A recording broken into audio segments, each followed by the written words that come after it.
We're going to talk about simple reminders for lasting fat loss results. What are you waiting for? Decide that you're worth it. You want lasting weight loss. You want to feel better. Hey everyone, welcome back. We're going to talk about simple reminders for lasting fat loss results. I'd say it's really easy in our busy day-to-day for us to forget.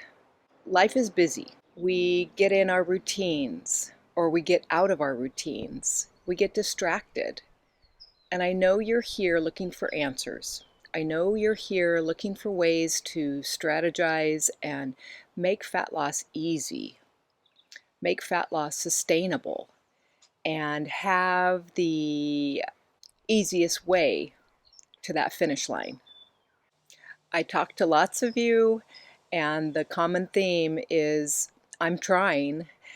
I just want to support you in that effort. The trying isn't my favorite term. There is no try. Choose to do. Making up your mind for solid effort and making good choices to sustain your body's health and wellness. Well, that's everything. I'm glad you're here. My name's Connie Rutledge. I'm a functional nutritionist. If you're new here, please subscribe to the channel. I think you'll find it informative. We're going to talk today about 5 ways so that you can effortlessly be as healthy as possible. So let's jump right in. The first thing that I want you to stop doing is stop eating out all the time. Restaurant food, well, it's convenient, yes. And it's, wide variety of choices. And a lot of times you make the wrong choice. So obviously, if you're not tempted by French fries and cakes and, sandwiches and carby creations, eating out should be an occasional indulgence. Restaurants have low food quality. Our food quality is already suspect. We have the opportunities to be a little more picky when we're at the grocery store or at the farmer's market, to shop organic, shop whole and real foods, using the outer aisles of the grocery store. But when we eat in restaurants, there's the seed oils and the toxins in those processed foods. I mean, that fryer, everything tasty that comes out of a restaurant, especially a quick, convenience food restaurant, will be completely loaded with just garbage for your physical body. Your body doesn't need that. And you've had plenty of it. So watch your choices if you are at a restaurant. Oftentimes the portion sizes are ridiculous, especially in the fast foods restaurants. You can look at the calorie count, which isn't my favorite way to, structure your meal, but you want to make sure that you're not eating more food than your body needs. So I also like to say, if you're having a sandwich with fries on the side, that plate of French fries, obviously it's more food than you need. But think about it. Okay, you've got a handful or 3 handfuls of French fries on your plate, or potato chips. Would you ever sit down to a meal and have maybe a hamburger and then 2 full potatoes alongside that hamburger? Well, when you sit down to a burger and fries in a restaurant that wants to serve you a solid portion, think about it. The portion size is way out of bounds for your energy needs. Same thing with that basket of tortilla chips in the Mexican restaurant. When you're unconsciously sitting there waiting for your order, eating chip after chip after chip, would you ever sit down and eat 7 corn tortillas? When you think of it that way, it's like, oh my goodness, those carbs add up, and it's a real travesty. And it's going to take you weeks, honestly, weeks. If your metabolism is broken, it's going to take you weeks to lose that fat. And when we're talking in terms of eating in restaurants, another big mistake that I hear is you went to pizza and you want to eat healthy, so you had two massive pieces of meat lovers pizza. Okay, that works. It's not my favorite meal, and it's certainly not low carb, and it's not quote unquote diet food, but all right, 2 pieces of pizza.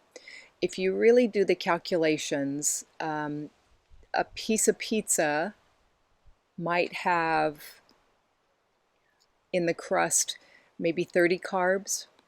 So say you're eating 2 smaller pieces of pizza and you're right around 50 carbs for that meal. Okay, that's a lot of food. That said, I will hear that you tried to make it healthy by adding a salad. All right, so then I say, let's talk about that salad. So you just ate, 50 carbohydrate grams, and goodness knows how much fat and protein in those, pieces of pizza, but then you added a salad. Well, there's carbohydrates in that salad, and most likely you've got a really crappy dressing. It's ranch dressing, it's a vinaigrette, or worse yet, a Thousand Island dressing, and you've blopped on more than 2 tablespoons. Think of all the calories, think of all the carbohydrates, think of all the nasty food that you just ingested, and you wonder why the scale's not moving because of one meal.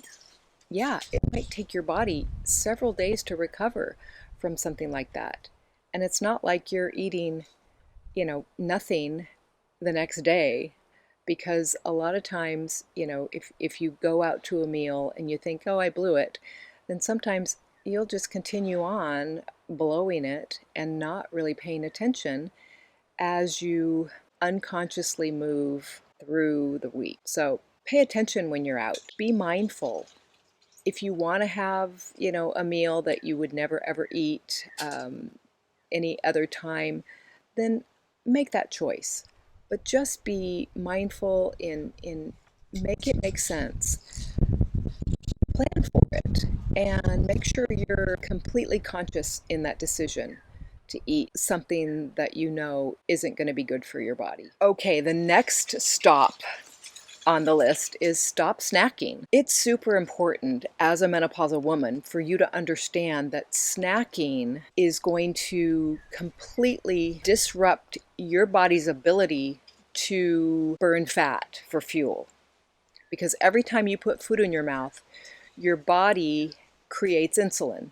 And most of us with metabolic issues are insulin resistant, or we're working on healing insulin resistance. And what do I mean by that? I mean that when your metabolism is broken, you have excess belly fat, you have 20 pounds or more that you're looking to lose, you've had blood sugar issues, pre-diabetes, your A1C is high, your waist circumference is high, and you can't lose fat no matter what you do, then you really want to get solid in how you feed your body. Solidifying that is going to be eating 3 meals and no snacks. So the downfalls of snacking is that your digestion is going to be completely hampered. Every time you eat, your body will produce insulin. When you have ample time in between your meals, your body uses the fuel that you ate hours previous. And that's exactly the way we're designed. That's why intermittent fasting is so wonderful, because you can, and I'm not talking about Well, okay, intermittent fasting, we'll qualify it. Typically, when we talk about intermittent fasting, it means the time that you quit eating in the evening. Say you're going to be done, with all food by 7 p.m., and that's an intermittent fast, as you're, not eating until the next morning, maybe 8 a.m. And that's a 13-hour fast. That's intermittent fasting. And traditional intermittent fasting is anywhere between 14 and 18 hours. And many of us menopausal women will practice that schedule many days a week. I'm always going to say, keep your body guessing. We're wanting to be creative in our day-to-day routines and never do the same thing over and over and over again, especially in terms of food timing. And because the body gets super thrifty. Remember when we were taught to cross train at the gym? Because if you get on the Stairmaster, remember the Stairmaster? If you get on the Stairmaster for an hour every day, well, it's going to be great in the beginning. You're going to maybe lose some fat, build some muscle, feel great, and then your body's going to get super used to it. And it's going to be metabolically conserving to be able to use the least amount of fuel to get the job done. Same thing with the feeding schedule. And when we're intermittent fasting for 20 hours every day, day after day, then first of all, we don't have enough time to eat the food that we need to eat, and enough calories, enough fuel for our body to do the basic metabolic tasks. But we need to just kind of several days a week, you'll do a 16-hour intermittent fast. And then a couple days a week, you don't fast at all, and or you don't eat at all. And if you really want fat loss, that's the way to metabolically train yourself so that your body is kept in that guessing phase of what's going to happen. And I'm not going to get complacent or strategic about any certain style or schedule. So that has to do with the stop snacking. The next major stop or be mindful is stop scrolling, stop sitting, get out, get your exercise, understand that you need to move. And I'm not talking about, 5,000 steps and call it good. Mindfully schedule your walk. Mindfully schedule that half-hour strength training session 3 days every week. Maybe it's a 30-minute yoga class. Maybe it's a 30-minute strength training class. You'll do that in addition to walking 30 minutes. And at the end of the day, we have trackers these days. At the end of the day, if you haven't moved enough, go outside and get some movement in. The easiest way to feel better is to move. And when you're scrolling on your phone, you're missing out on feeling good. That dopamine receptor, if you're doing the scrolling and you're searching and looking for entertainment, that dopamine receptor is getting, I'm going to say, metabolically broken. I think it's fine when you're walking to listen to a podcast, entertain yourself that way. It's maybe the best of both worlds. You're learning something and you're getting your movement and exercise in. So that's a good reminder. Stop scrolling, get out and walk, stop sitting. The next thing on the list is stop rushing, stop hurrying. That multitasking could be something that's really interrupting your ability to concentrate, your ability to mindfully get through the day. Intentionality is really important. For instance, when you sit down to a meal, look at your food, taste your food, chew your food, be intentional about the meal and the actual feeding and receiving. That's huge. And so many of us are, absolutely not present for so much of our lives because of all the multitasking, all the hurrying. And one of the last things that I'll offer today is stop overthinking. Stop looking for the next best thing. The traditional practices that we might feel are mundane and bored, those things will go far in your fat loss journey. That planning ahead, that preparation, having those things on board so that you're not overthinking. Simplify. Take one task. Maybe it's you're going to prep some veggies to have in the refrigerator.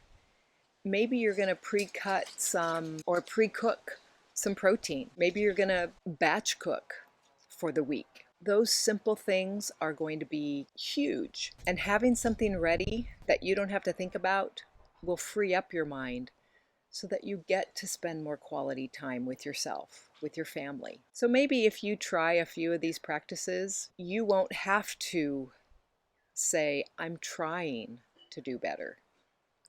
You'll actually be more comfortable in actually doing better, executing, having the right mindset, being present and accountable to your health. So these are 5 simple reminders, simple things that you can think about. You want lasting weight loss, fat loss results. You want to feel better. There's so many videos on my channel to remind you about simple practices for simple fat loss. Well, it's never simple fat loss. What are you waiting for? Decide that you're worth it. Choose you. Make it a priority. Execute your plan and enjoy results because you deserve that. I hope this was helpful. Check out my website, ConnieRutledge.com. I've got lots of information over there on how to work with me. Check out the resource page for amazing products to help you in your fat loss journey. All right, everybody. Thanks for watching. I'll see you next time. Bye-bye.